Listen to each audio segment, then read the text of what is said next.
Okay, so let's look at the question that I asked you guys to solve in class. Let me just read out the first line. It says that a security startup sells specialized security equipment and installation services to small and medium-scale enterprises. The total sales of equipment in the current fiscal year was 10 million, out of which 60% was imported, and the remaining 40% was locally sourced. So we have the assets of the company given on that side right there, just given on that side here, and then we have the liabilities on and the shareholders' equity on that side, right? So the question starts off by saying that the company needs an investment of 6 million, which is required for the expansion of the company. So based on this, we know that the total sale of equipment during that particular year was 10 million. So let's just start with the income statement. So I'm just going to make about 6 rows here. So I'm going to merge this. I'm going to call this income statement. Okay.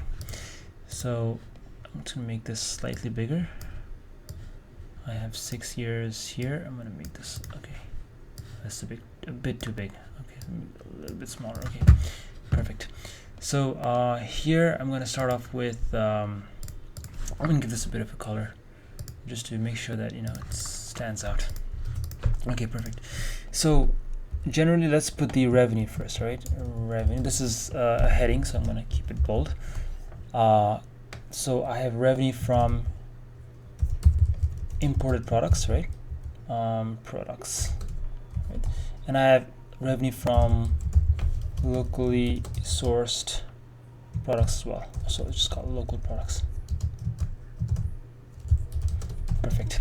Okay, so I know the total sales is 10 million, so out of which 60% is from imported. So I know that 6 million of the sales is going to be from imported products. I'm just gonna give this comma so that I know what I'm doing right now. So out of this, 4 million is going to be from local products. So if you look at the assumptions, the first assumption says that the sale of imported products is expected to grow by 40% over the next 2 years, and then by 25% for the following 3 years, while the sale of local products is expected to grow at a steady rate of 20% per annum. Okay, so this is year 0, right? So this is the first year. I'm going to call this year 0, and year 1, 2, 3, 4, 5, right? So I'm going to just give this a little bit of a bold. Oops. I'm going to make this bold, and I'm going to center it just, so that everything's neat and tidy. Okay, so I'm going to create a new sheet where I can, just change the variables a bit. So I'm going to call this either metrics or variables or whatever. So I'm going to call it variables in this case. So I have the growth rate, right? So as one of the variables. So the growth rate for imported products, okay, I'm just gonna call it imported and local products. All right, so the imported products in year 1, 2, 3, 4, and 5, right? So for the first 2 years, I have a growth rate of 40%, which is pretty much like that, and then a growth rate of 25% for the next 3 years. Similarly, for local products, I have a steady growth rate of 20% per annum, so it's going to be 20% throughout the entire 5 years. I'm just going to drag that down. Okay, so this is the variable assumption that I can change anytime that will impact the valuation of the company. So I'm going to go back to my financial statements sheet. So I'm going to call this financials, just to keep everything clear. So the sales of imported products in year 1 is basically going to be whatever we had in the previous year, right? Multiplied by 1 plus the growth rate that I had for year 1.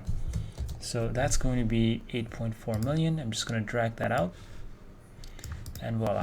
Okay, so similarly, I'm going to do the same thing for local products. So I think if I just drag this down, it should automatically grow by just 20%, because now it's B5, which is B5, exactly the correct cell that's referenced. So I'm just going to drag that one as well. So I have the total sales. Perfect. Now, what else do I have? Okay, imported products have a margin of 50% of selling price, while local products have a margin of 25%.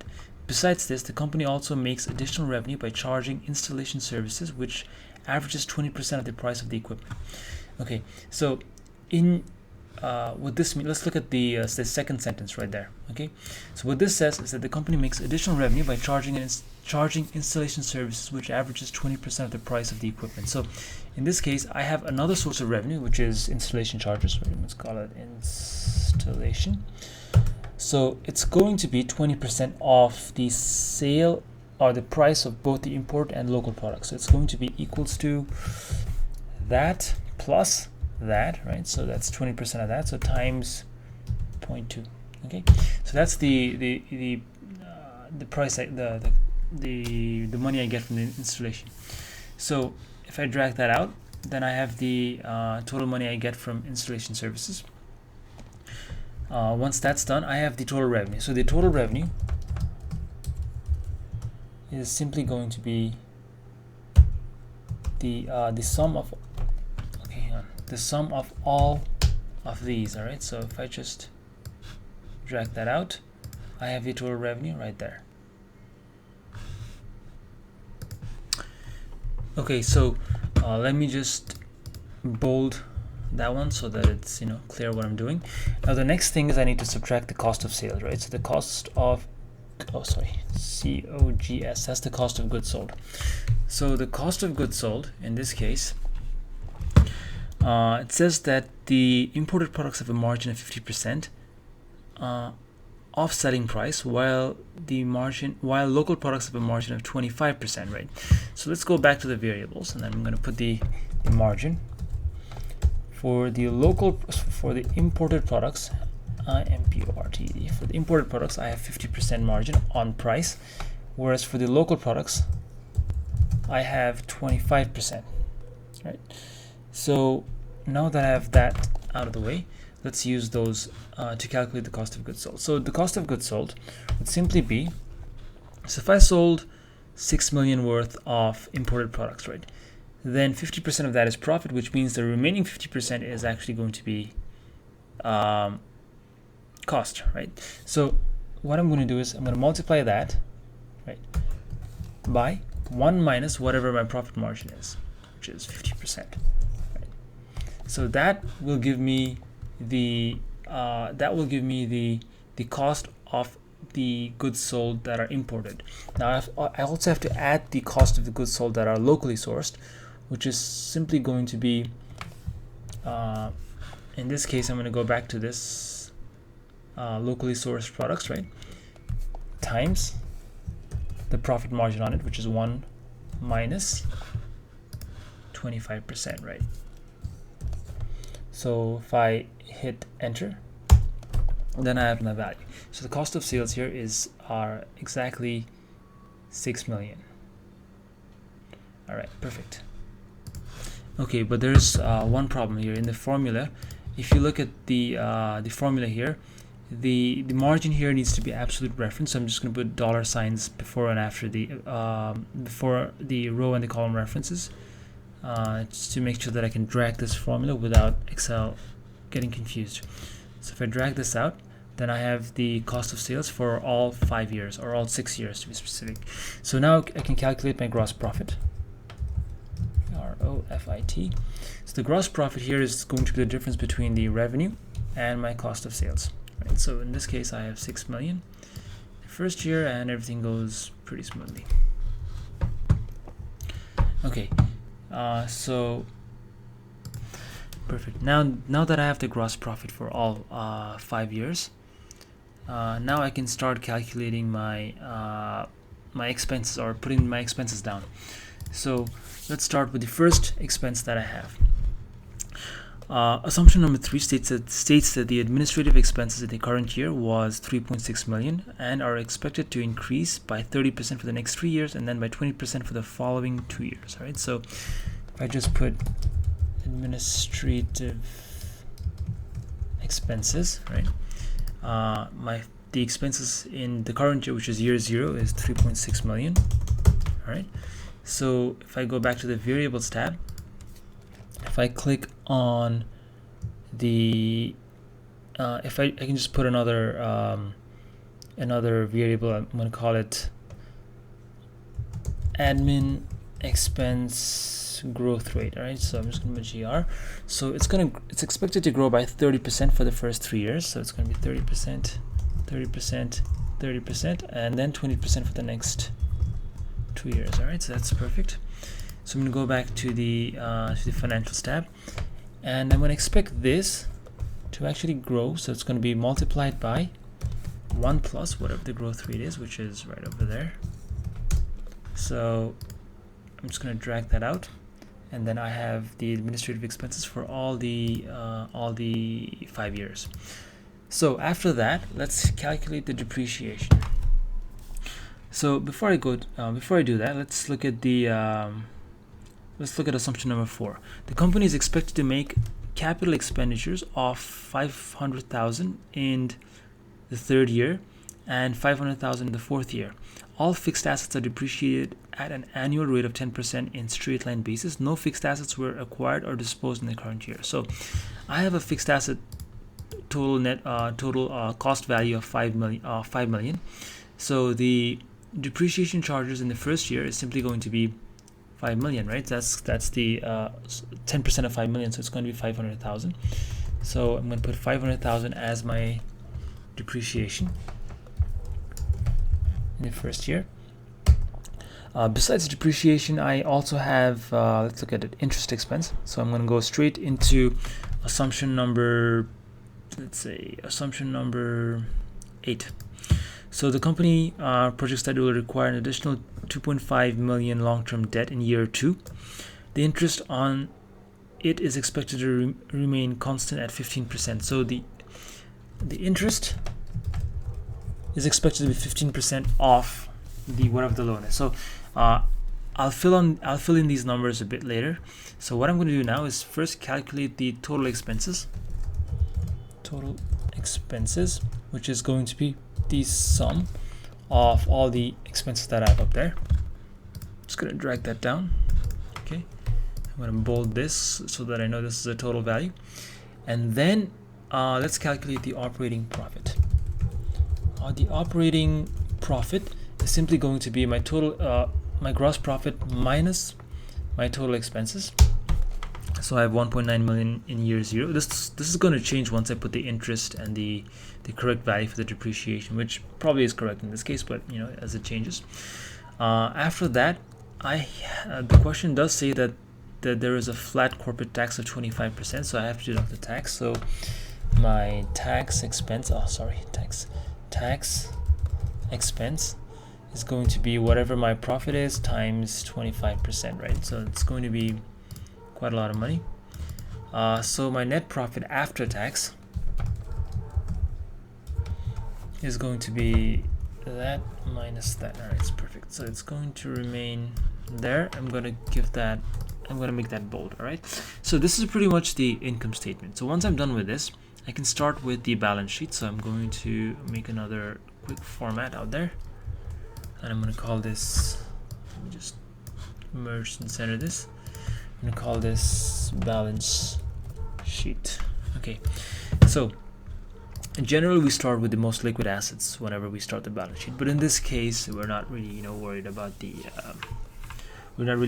formatting. So you just start with any asset you want. So you can start with the fixed asset if that's comfortable for you. So if you look at the 4th point here, it says that the fixed assets, they're expected to buy 500,000 worth of fixed asset in year 3 and 500,000 worth of fixed asset in year 4, right? So we're starting with 5 million. So the fixed assets, right, measured at cost. Okay, we start off with 5 million, so that's 5 million. In year 1, we don't make any purchases, so it's going to be the same thing. In year 2, we make 500,000 worth of purchases, so it's going to be 5.5 million, right? in year 3, let's see, no, sorry, we only expect to buy it in year 3, so it's going to remain at 500,000 in year 2. In year 3, we expect to buy 500,000 worth, so it's going to be 5.5 million. And in year 4, we expect it to increase by another 500,000, so it's going to be 6 million. And that's all the fixed asset acquisitions that we're making, so it doesn't change in year 5. Okay, this is all done with the help of the information that's given to us in assumption number 4. All right, if you're still confused regarding that, now using that, we can actually calculate the depreciation. Depreciation simply is going to be whatever the cost value of your fixed assets is times 10%, right? So I can just drag that out, and then I have the depreciation for all the 5 years or 6 years. So let me subtract the accumulated depreciation, which is, now we're starting off with 1 million as our accumulated depreciation at the end of year 1, right? So we're starting off with 1 million as our accumulated depreciation. So every single subsequent year, we're going to add whatever is accumulated with whatever is the charge for that particular year, right? So it's going to be 1.5 in the next year, and so forth and so on. So now that we have the depreciation for all the years, we can now calculate the net value of the fixed assets. So the net fixed assets is going to be the difference between that and, minus that, right? So this is the net value, which is basically the difference between the cost and the depreciation. So now that that's done, let's put in the other assets. All right, so let's start with cash. Okay, so the ending cash balance, we know from the question itself over there, is 3.4 million. Right, so we know the cash balance, the ending cash balance is 3.4 million. Besides cash, we have receivables, receivables, worth 3 million. So the receivables is worth 3 million. Okay, perfect. Now let's look at the assumption number 5, which says that sales are expected to be on credit. The average credit period is expected to be 3 months, right? So in this case, if we're selling, or if we're billing a total of 15.84 million in year 1, okay, and if this is evenly distributed over 12 months, which is an assumption obviously, then we're going to expect that 3 months, or 25% of the sales that we make, are still going to remain in credit by the end of the year, right? So in this case, the receivables at the end of the year is expected to be that, which is the representation of all 12 months. So if I divide that by 12, that'll give me the monthly sales, and 3 months is actually going to remain on credit. Okay, so in this case, it's roughly 3.96, right? So if I just drag that out, then I have the expected receivables for all for all 5 years or all 6 years. So once I have that, let me just add in the next value, which is the inventory. Now I know that the inventory here is, let's look at which point is it. Okay, point number 6. 2 months of inventory is expected to be held as safety stock throughout the entire projection period. So which means that I initially have an inventory of 900,000, right, which is given in the question. So for year 1, we're actually selling 7.8 million worth of products, right? So if this represents 12 months, then 2 months of it is going to remain in inventory, right? So if I start off with this, divide that by 12, which will give me the monthly inventory. So if I multiply that by 2, so that's the 2 months inventory, which is probably going to be held as safety stock. So if I drag that out, then I have the inventory for all 6 years. So once that's done, now let's calculate. So this is the entirety of the asset. So the net current assets is simply the sum of all of that, right? In this case, so we have this. All right, so after this, now let's look at the liabilities. So in this case, we first start off with the payables. That's the only liabilities we have, payables. the current liability. So the payables in this case, in year 0, it's given in the question here as 1.350, right? So 1.35 million is our payables. And if you look at point number 8 or point number 7, it says the creditors are to be paid within 3 months, which means that if our total cost of sales is 7.8 million, right? So if that represents a purchase of 12 months, so if I divide that by 12, that'll give me a purchase of 1 month. So if multiplied by 3, that's 3 months worth of purchase, which will probably remain in credit. So I'm going to do the exact same thing here. Finally, I need to put the debt, right? The long-term debt, which we start out as 5 million. So it's given right there in the question, right? And then it says that at the beginning of where does it talk about the debt? Okay, yeah, the company projects that will require an additional 2.5 million of long-term debt in year 2. So in year 1 it doesn't change, it stays the same. In year 2 it increases by 2.5 million, so we have a total of 7.5 million worth of debt. Oh, that's 75 million, so just one extra 0. And then I'm going to drag the rest of it. So the debt doesn't increase throughout the year. I think that's the only debt that increases, right?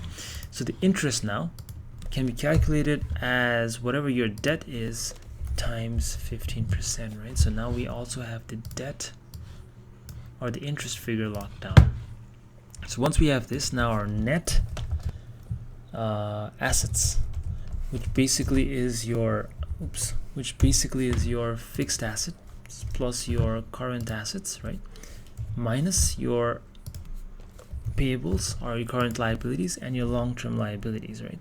So in this case we have a net assets of 4,950,000 and drag that out. Now let's bold this. All right, so this net asset figure is supposed to balance with your shareholders equity. So in this case, let me just put the shareholders equity. We have a paid up capital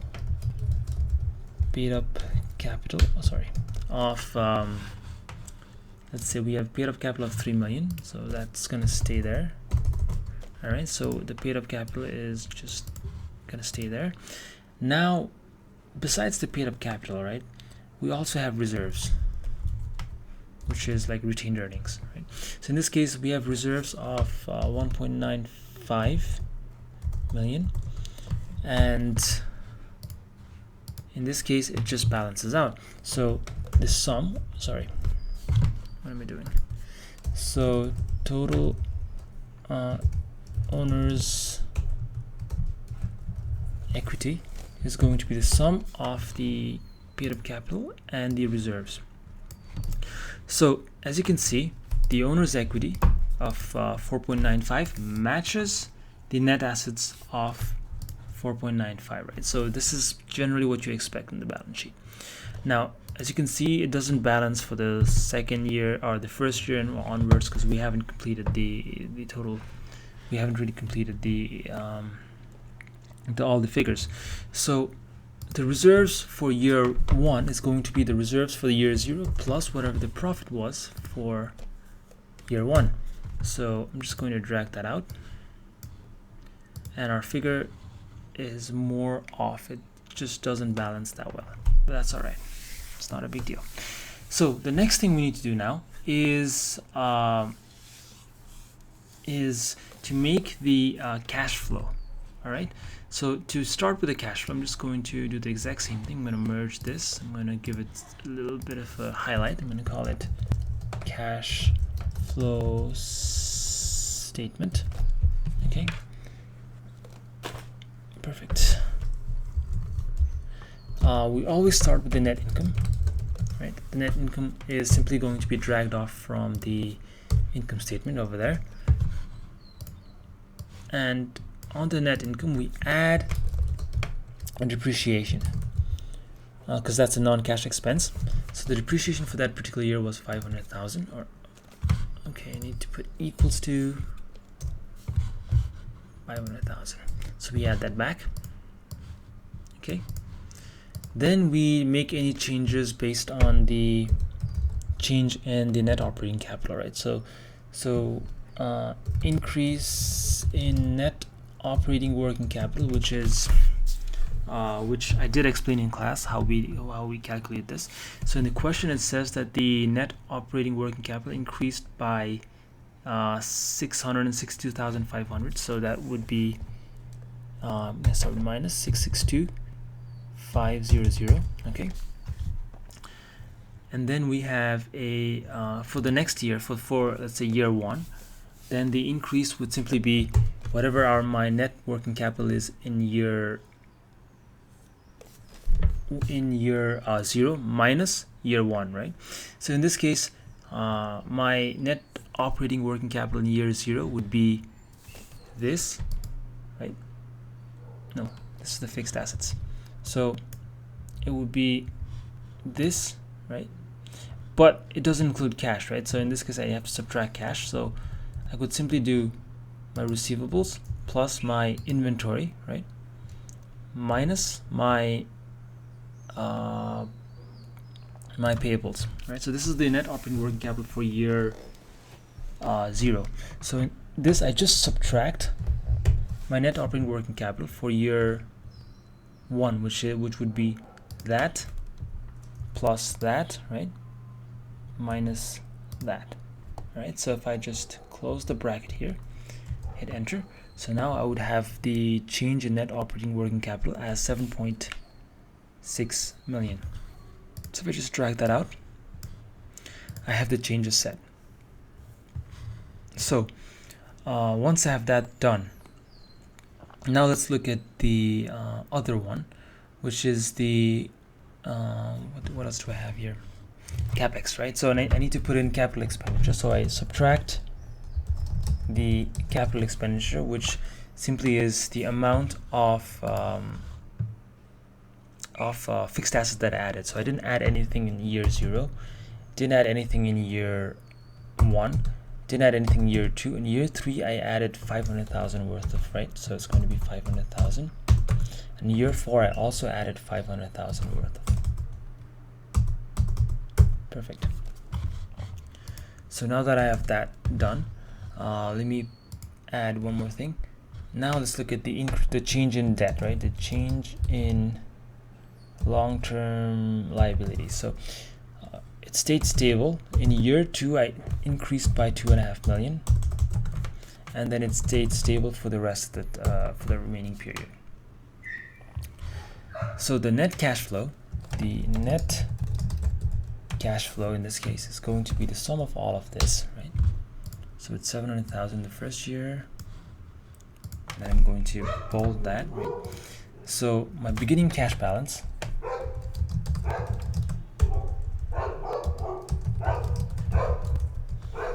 is going to be the question says it's 2.7 million here, right? So the beginning cash balance is 2.7 million, and my ending cash balance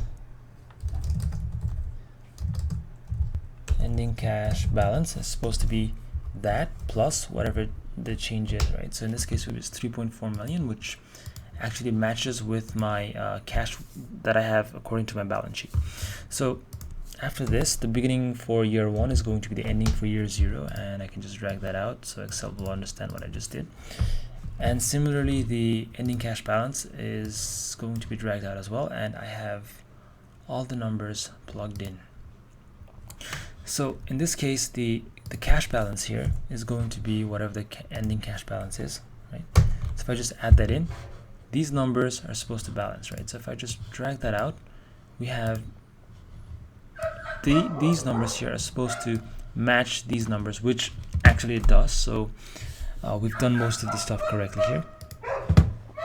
So now that we have all the cash flows correctly laid out, this can be used to calculate the valuation. So if you look at the question, it says that the assuming there's a 25% flat tax, using year 5 as a terminal year for projection, and a discounted cash flow method, what percent of the ownership should the founder give to the investor for a return on the investment of 6 million, right? So in this case, we have to make certain assumptions. It's not given here. Okay. Okay, oh, there it is. In point, assumption number 10. The founder and the investor have agreed to use a terminal growth rate of 4% and a discount rate of 20%. Okay, so we have this here. Let's remember that. So let me just put the cash flow in the, let me just put it down there, right? So the free cash flow, for year one is going to be simply the net cash flow, right? Because we don't have any dividends, so we don't have to make any changes. So it's going to be the same for all years except for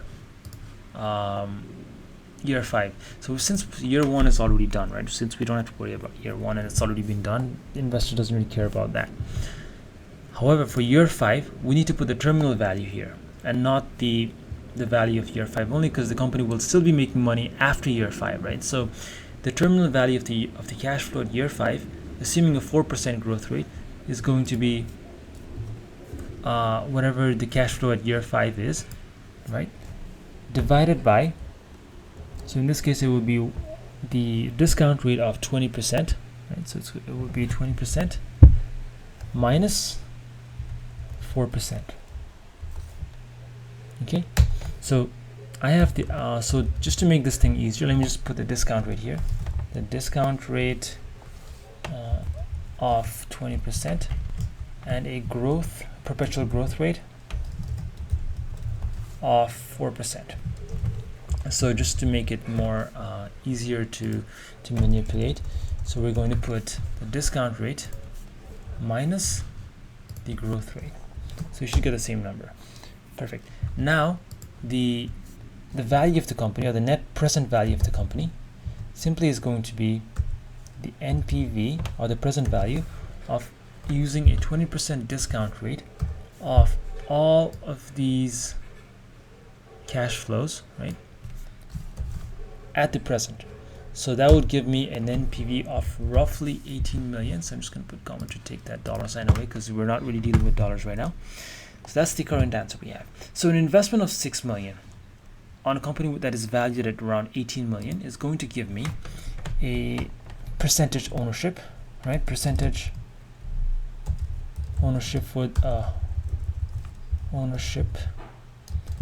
the investor, right?